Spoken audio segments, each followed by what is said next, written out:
ఓటర్లకు ఈ ప్రాంత హుస్నాబాద్ సంబంధించినటువంటి పెద్దలందరికీ నమస్కారం తెలియజేస్తూ వేదిక మీద ఉన్న పెద్దలు 7వ వార్డులో పోటీ చేస్తున్నటువంటి చిత్తారి పద్మ గారి చేతి గుర్తు మీద ఓటు వేసి గెలిపించాల్సిందిగా మీ అందరూ హృదయపూర్వకంగా కోరుతా ఉన్నా.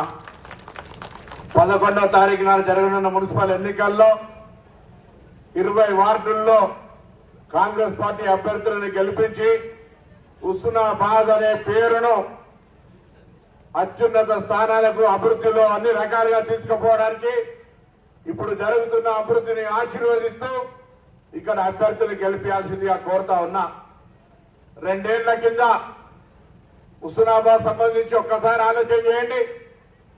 టీఆర్ఎస్ పార్టీ కానీ బీజేపీ పార్టీ కానీ ఈరోజు కాంగ్రెస్ పార్టీ 10 సంవత్సరాలు అధికారంలో లేకపోయినా గౌరవేలి రిజర్వాయర్ పూర్తి చేయాలని ఉద్యమం చేసిన ఆనాడు రాజశేఖర రెడ్డి గారు ఫౌండేషన్ వేస్తే ఇలా కాంగ్రెస్ పార్టీ అధికారంలోకి వచ్చిన తర్వాత ఆనాడు టీఆర్ఎస్ పార్టీ చెప్పినటువంటి అహనా పెళ్ళంట సినిమాల కోట శ్రీనివాసరావు కోడి పైకి పెట్టి అందరూ తినమన్నట్టుగా డబుల్ బెడ్రూమ్ల మాట ఎక్కడేసిన గొంగలు అక్కడే ఉంది. ఎవరికైనా డబుల్ బెడ్రూమ్లు వచ్చినాయని అడుగుతా ఉన్నా. ఆ డబుల్ బెడ్రూమ్ లానోళ్లకు ఇందిరమ్మ ఇండ్ల పేరు మీద 5 లక్షల రూపాయల ఇందిరమ్మ ఇండ్లు ఇచ్చినాం. మొదటి సంవత్సరం ఇంకా చాలా మందికి రావాలి కావచ్చు. 10 ఏళ్లు రానప్పుడు కొంతమంది అర్హత ఉన్నాళ్ళు ఇంకా ఉండొచ్చు. కానీ ఇందిరమ్మ ఇండ్లు మొదటి సంవత్సరం అనేక మందికి రాష్ట్ర వ్యాప్తంగా లక్షల మందికి ఇచ్చడం జరిగింది. తప్పకుండా ఇంకా మిగిలిపోయిన వాళ్ళకి ఇచ్చే బాధ్యత మాదే. ఇస్తామనే మాట మీద సందర్భంగా మనం చేస్తా ఉన్నాం.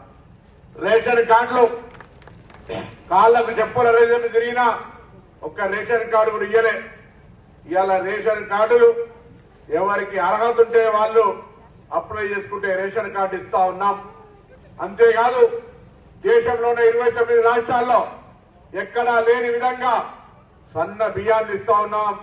గతంలో ఇచ్చిన దొడ్డు బియ్యం ఏం తినడానికి కూడా పనికి రాకుండా ఉంటే ఇవాళ సన్న బియ్యాన్ని అందరూ కూడా ప్రభుత్వం ఇచ్చే రేషన్ షాప్ బియ్యాన్ని మంచిగా ఇంట్లో వండుకొని తింటున్నటువంటి పరిస్థితి. అదేవిధంగా పేద ప్రజలకు 200 యూనిట్ల కరెంటు ఫ్రీ, నా అక్క చెల్లెళ్ళందరికీ ఉచితంగా బస్సు ప్రయాణం, విధంగా అనేక కార్యక్రమాలు జరుగుతూ ఉన్నాయి. ఇలా హుస్నాబాద్ సంబంధించి కరీంనగర్ ఓన్ రావడానికి పెద్దగా రోడ్డు ఎటువంటి యాక్సిడెంట్ అవకాశం లేకుండా రోడ్డు డివైడర్ పెట్టి హుస్నాబాద్ లో ఆరోగ్యం బాగుందని 250 పడకల ఆసుపత్రి.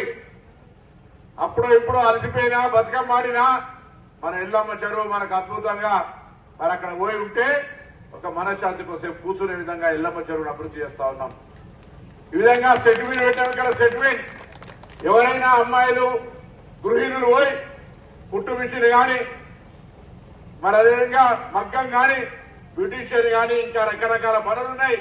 ట్రైనింగ్ నేర్చుకుంటే వాళ్ళ ఇంట్లోనే వారికి లోన్ ఇప్పించి ఉపాధి తెచ్చుకునే విధంగా ట్రైనింగ్ సెంటర్ పెట్టినాం. ఇక్కడ మహిళలందరికీ కుట్టు మిషన్లు ఇస్తున్నాం, వడ్డీ లేని రుణాలు ఇస్తా ఉన్నాం, ఇంకా అనేక కార్యక్రమాలు చేస్తాం. అధికారంలో ఉన్నాం. ప్రజల అవసరాల కొరకు మా బాధ్యత. 10 ఏళ్లుగా చేయనోళ్ళు వాళ్ళు వీళ్ళు మాట్లాడుతూ ఉన్నారు. నేను అడుగుతా ఉన్నా, ఇయ్యాల అసలు ఓటు అడిగే హక్కు మీకు ఎక్కడుంది? ప్రజలకు ఇచ్చిన వాగ్దానాలు ఏమి నెరవేర్చిందని. అందుకే నేను తెలంగాణ ప్రభుత్వం రేవంత్ రెడ్డి గారు రాష్ట్ర వ్యాప్తంగా జరుగుతున్న అభివృద్ధి పనులను ఆశీర్వదించాలంటే ఈ మున్సిపల్ ఎన్నికల్లో 20 వార్డుల్లో కాంగ్రెస్ పార్టీ అభ్యర్థిని గెలిపియండి.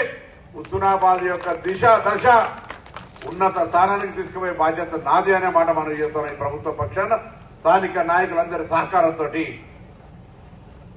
కొత్త చెరువు, పల్లె చెరువు, హాస్పిటల్ ఇట్లా ఒక్కటేనే కాదు అన్ని రకాల పనులు జరుగుతున్న ఈ సందర్భంలో మీ ఆశీర్వచనాన్ని కోరుతూ తప్పకుండా పద్మక్క 3వసారి కౌన్సిలర్, ఇక్కడ 3వసారి ఆశీర్వదించండి. తప్పకుండా పాపం రవణ కొద్దిగా బాధ ఉన్నది. ఊకే పద్మక్కకే పోతుంది, నాకు రిజర్వేషన్ కలిసేస్తలేదు ఫీలింగ్ ఉన్నది. కానీ రాబోయే కాలంలో మహిళలకు 50% రిజర్వేషన్లు సోనియా గాంధీ ఇచ్చినాక ఇక వాళ్ళు 2-3 సార్ల కౌన్సిలర్ అయినాక రవణ రాణిస్తారు. కాబట్టి మళ్ళా మున్సిపాలిటీకి నేను ఎమ్మెల్యే ఉండగా పద్మక్కర్ మున్సిపాలిటీకి పంపండి. మీ వార్డులో ఉన్న ప్రతి సమస్యను పరిష్కరించేటువంటి బాధ్యత నాకు అక్క రాఖీ కట్టింది. నా బాధ్యత మా అక్క వార్డులో అందరికీ అన్ని రకాల సమస్యలు పరిష్కరించేటువంటి ఒక సొంత సోదరిగా మరి వార్డును అభివృద్ధి చేస్తా అనేటువంటి మాట కూడా ఈ సందర్భంగా మీ అందరికీ మనవి చేస్తూ మరొక్కసారి అందరికీ ఈ వార్డుకు సంబంధించిన పెద్ద మనుషులందరూ కష్టపడుతూ ఉన్నారు. కొంత ఈ నియోజకవర్గ నాయకులు మేమే అభ్యర్థులమని బాధ్యత చేసుకుని తిరుగుతా ఉన్నారు.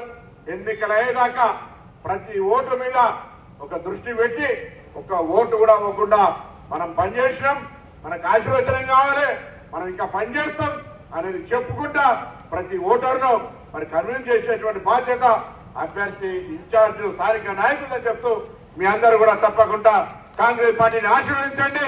హుస్నాబాద్ కీర్తిని ఇంకా ఉన్నతంగా తీసుకుపోయడానికి అవకాశం ఏమని కోరుతూ మీ అందరూ నమస్కారం చెప్తూ సెలవు తీసుకుంటా ఉన్నాను.